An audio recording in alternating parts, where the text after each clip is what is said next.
Hi, this is Dale O'Shields, pastor of Church of the Redeemer. Thanks for joining me for this week of video devotions, and I'm looking forward to sharing with you today a very important principle about relationships. That's our focus this week. How do we build good, strong, healthy relationships?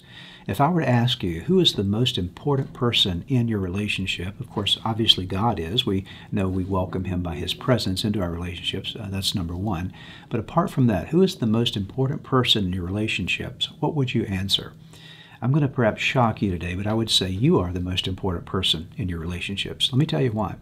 Because if you're not growing, if you're not developing, if you're not learning how to be better as a person, if you're not learning things about yourself and learning things about other people, then you'll bring nothing to the relationship of value.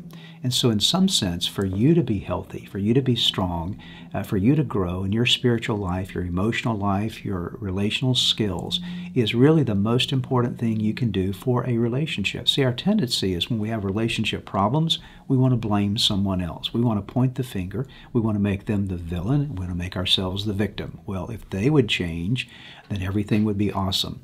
Well, let me remind you today that it's not about somebody else changing, it's about us changing. You are, at one level, the most important person in the relationship. When you grow, the relationship grows. Listen to what Jesus said about this in Matthew chapter 7, verses 3 through 5. And why worry about a speck in your friend's eye when you have a log in your own eye? How can you think of saying to your friend, let me help you get rid of that speck in your eye, when you can't see past the log in your own eye? Hypocrite, first get rid of the log in your own eye, then you will see well enough to deal with the speck in your friend's eye. Notice where the emphasis is. The emphasis is on us dealing with things in our own lives. When you work on you, everything around you gets better.